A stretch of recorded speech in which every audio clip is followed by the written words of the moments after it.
பீகாரை சார்ந்த கணவன் மனைவி 2 வயது குழந்தை கொலை செய்யப்பட்ட வழக்கில் பீகாரை சார்ந்த 5 பேர் கைது செய்யப்பட்டிருக்காங்க. இந்த பீகார் கொலை வழக்கை பொறுத்தளவு 6 தனிப்படை அமைக்கப்பட்டு தீவிரமாக இந்த வழக்கை விசாரிச்சுக்கிட்டு வராங்க. தமிழகத்தை பொறுத்தளவு சட்டம் ஒழுங்கு கேள்விக்குறியாக இருக்குன்னு பல எதிர்க்கட்சி தலைவர்கள் தொடர்ந்து விமர்சனம் வச்சுட்டு வரக்கூடிய இந்த நிலையில், எலெக்ஷன் நெருங்கியிருக்கக்கூடிய நிலையில் அரசுக்கு மிகப்பெரிய ஒரு நெருக்கடியை உருவாக்கியிருக்கு இந்த பீகார் கொலை வழக்கு. இந்த பீகாரை சார்ந்த இந்த 3 பேருமே பீகார்லேருந்து சென்னைக்கு வேலைக்காக, செக்யூரிட்டி வேலைக்காக கணவனை நம்பி வந்த மனைவியும் குழந்தையும் ஒரு மது போதையில் ஆசாமிங்கனால இன்னைக்கு படுகொலை செய்யப்பட்டிருக்காங்க அப்படின்னு கேட்கும்போது நமக்கே மிகப்பெரிய வருத்தத்தை ஏற்படுத்துது. தரமணியில் சிக்கந்தர் அப்படின்ற ஒரு நபரிடம் இந்த பீகார் இறந்து போன இந்த பீகாரை சார்ந்த அவர் ஒரு உதவி கேட்டிருக்காரு. நான் பீகார்லேருந்து வந்துட்டேன், நான் கேட்ட இடத்துல வேலை கிடைக்கல, என்னோட வேலைக்கு உத்தரவாதம் இல்லை, குடும்பத்தை பாதுகாக்கணும், எனக்கு வேலை எப்படியாவது வாங்கி கொடு அப்படின்ட்டு சக நண்பராக கேட்டிருக்காரு.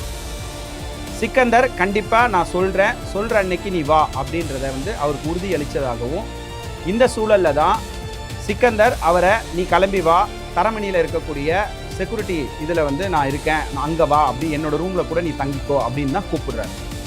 சிக்கந்தர் சொன்ன வார்த்தையை நம்பி மனைவியும் குழந்தையும் சேர்த்தே அவர் அவரோட நண்பர் கூட்டிகிட்டு வராரு.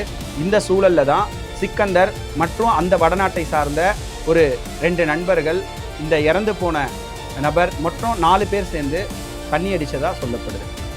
போதைக்கு அடிக்டான இவங்க ஒரு கட்டத்துக்கு மேலே ஒரு சில வாய் வார்த்தையை கைகலப்பாக மாறி இருக்கு.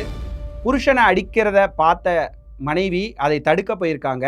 அந்த தடுக்க போன இடத்துல அவங்கள தள்ளப்பட்டிருக்கு. தள்ளி அவங்க விழுந்துடுறாங்க. விழுந்த சூழலில் அவங்களும் மயக்கம் அடைஞ்சிடுறாங்க. மனைவி விழுந்ததை பார்த்தோன்னே சண்டை இன்னும் அதிகமாக இருக்குது. அதில் கோபம் அடைஞ்ச சக நண்பர்களே ஒரு ராடை தூக்கி அவர் மண்டையில் அடிச்சிருக்காங்க. அடித்த பிறகு அவரும் மயங்கி விழுந்துடுறாரு. அவங்க மயக்க நிலையில் இருக்காங்களா இல்லை அவங்க இறந்துட்டாங்களா, என்ன நடந்துச்சுன்றதை போதை ஆசாமிகளுக்கு தெரியலை. அவங்களுக்கு ஒன்று மட்டும் தெரிஞ்சுது, இது 2 வயசு குழந்தை இங்கே நடந்த எல்லா நிகழ்வும் பார்த்துக்கிட்டு இருக்கு, இந்த குழந்தையும் நம்ம விட்டு வைக்கக்கூடாதுன்னு சொல்லிட்டு அந்த குழந்தையும் கொன்னுட்டாங்க. கொன்ன பிறகு எந்த விதமான ஒரு எவிடன்ஸுமே இருக்கக்கூடாது அப்படின்றதுல ரொம்ப தெளிவாக இருந்திருக்காங்க. போதை தெளிஞ்ச பிறகு தான் இந்த விஷயத்தையே அவங்க முடிவெடுத்திருக்காங்க. இது மட்டும் இல்லாமல் கூட இன்னும் இந்த ஊரை, அந்த பீகாரை சார்ந்த இன்னும் சில நபர்களை அங்கே வர வச்சு 3 சாக்கு மூட்டையாக கணவன் மனைவி குழந்தைய கட்டியிருக்காங்க. இந்த 3 சாக்கு மூட்டையை ஒன்று அவங்க அந்த தரமணி எங்கே அந்த வாட்ச்மேன் சிக்கந்தர் வேலை செஞ்சுட்டு இருந்தாரோ அதை போகிற வழியிலே இருக்கக்கூடிய குப்பை தொட்டியில் மனைவியினுடைய உடலை போட்டுடுறாரு. கணவனோட உடலை நேராக அடையாறு இந்திரா நகரில் இருக்கக்கூடிய 2வது அவனியூ பகுதியில் போட்டுடுறாங்க. குழந்தையினுடைய சடலத்தை அடையார் ஆற்றில் வீசிட்டு போயிடுறாங்க. இதில் ரொம்ப நம்ம யோசிக்க வேண்டிய விஷயம், இதை குப்பை தொட்டியில் போட்டாங்க, அதை கொண்டு போய் ஆற்றில் வீசினாங்க. இந்த பாடியை மட்டும் எப்படி இந்திரா நகரில் ரொம்ப மக்கள் அதிகமாக இருக்கக்கூடிய இடத்துல போட்டு போயிட்டாங்க அப்படின்றது அங்கே ஒரு கேள்வி இருந்தது. இவங்க போட்டுட்டு போனாங்களா இல்லை தவறி விழுந்ததை தூக்க முடியாமல் போனாங்களா அப்படின்றது தான் இங்கே கேள்வி. இதை பார்த்த அந்த பொதுமக்கள் ஒரு ரத்தம் வடிஞ்சதை பார்த்துருக்காங்க. உடனடியாக காவல்துறைக்கு தகவல் கொடுக்குறாங்க. அடையார் காவல் நிலையத்திலேருந்து உடனடியாக இந்த பாடியை செக்யூர் பண்ணி உடல் கூறு ஆய்வுக்கு அரசு மருத்துவமனைக்கு அனுப்புகிறாங்க. அதில் ஒரு துண்டு சீட்டு கிடைக்குது. அந்த துண்டு சீட்டு தான் இவங்களை எல்லாரையுமே சிக்க வச்சிருக்குன்னு சொல்லலாம். அந்த துண்டு சீட்டில் கிடைச்ச தகவல் என்ன அப்படின்னு சொன்னால், அவர் ஒரு இடத்துல அந்த துண்டு சீட்டில் இருந்த நம்பர்கள், ஒரு 3 நம்பர் இருந்துச்சு. அந்த நம்பரின் அடிப்படையில் அந்த நம்பர் யாருது, அங்கே போய் விசாரிக்கும் போது தான் தெரியுது இவங்க பீகார்லேருந்து வேலைக்காக வந்திருக்காங்க. வேலை கேட்டாங்க. வேலை வந்த உடனே உங்களுக்கு சொல்கிறோன்னு சொல்லிட்டு அது ஒரு செக்யூரிட்டி ஏஜென்சி அப்படின்றது முதல் கட்டமாக தெரிய வருது. அதன் பிறகு இந்த மூட்டையை தூக்கிட்டு வந்தவங்க எப்படி இருந்தாலும் இங்கே போட்டிருக்காங்கன்னா இந்த சாலை வழியாக தானே வந்திருக்கணும், அதை ஏன் நம்ம உடனடியாக பார்க்கக்கூடாது அப்படின்ற ஒரு கோணத்தில் சிசிடிவி கேமரா மூலியமாக இவங்க வந்த வழிகளில் பார்த்துருக்காங்க. அதில் ஒரு 2 சக்கர வாகனத்தில் 2 பேர் இந்த மூட்டையை கொண்டு வந்ததை கண்டுபிடிக்குது காவல்துறை.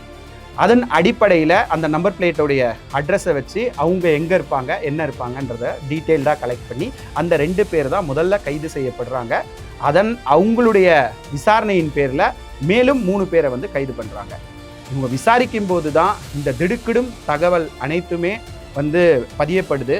இன்னமும் அந்த பெண்ணினுடைய உடல் வந்து கிடைக்கல, அது வந்து குப்பை தொட்டியில் போட்டோம். அந்த குப்பையை அள்ளி போட்டு எங்கே கொண்டு போய் போட்டிருப்பாங்கன்னா பெருங்குடி அந்த குப்பை கிடங்கில் போட்டிருப்பாங்க அப்படின்ற தகவல்னால தொடர்ந்து நேற்றிலிருந்து இதுவரை வந்து அந்த பெண்ணினுடைய உடலை வந்து தொடர்ந்து தேடிக்கிட்டு இருக்காங்க.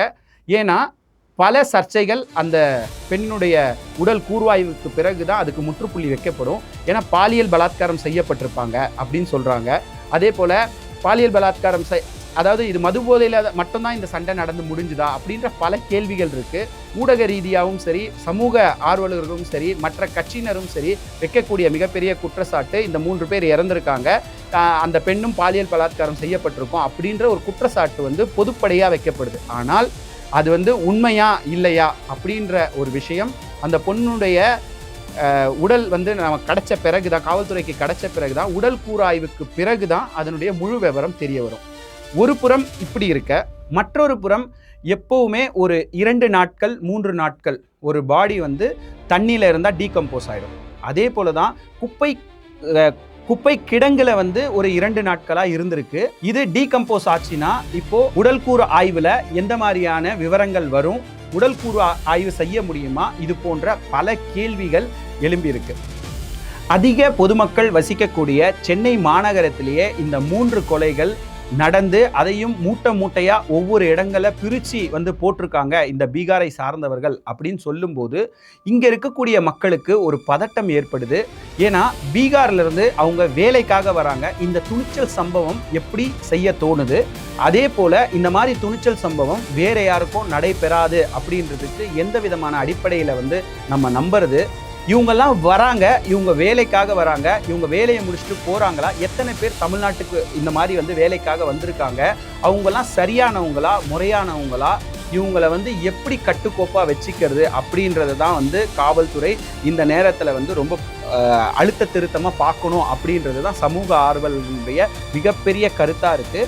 இது போன்ற பல அப்டேட்களை நீங்கள் உடனுக்குடன் தெரிந்து கொள்வதற்காக தக்கார் குரல் செய்தி சேனலை சப்ஸ்கிரைப் செய்து நீங்கள் எங்களுக்கு ஆதரவு தர வேண்டும் என கேட்டுக்கொள்கின்றேன். நன்றி.